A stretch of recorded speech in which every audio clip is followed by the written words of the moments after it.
Hi everyone.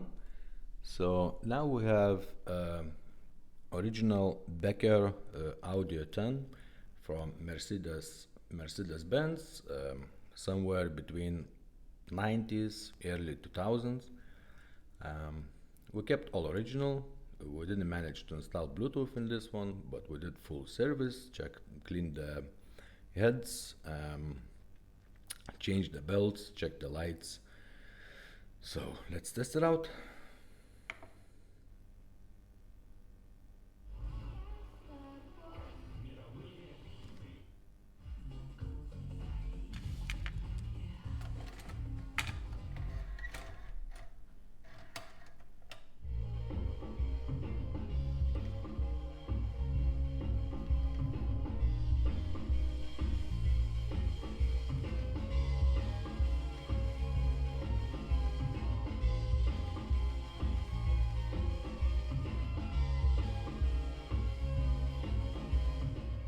Okay, let's try forward.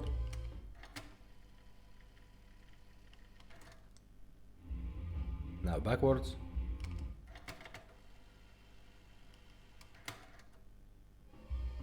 Now reverse mode.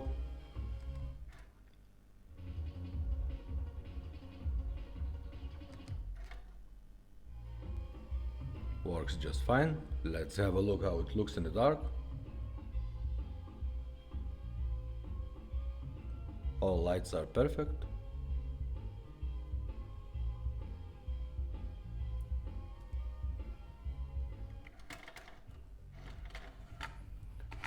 So there is not much to show you here. It has few day-to-day use scratches, but overall it's great condition, and it comes with code also. The code will be written on the top. Okay guys, thumbs up.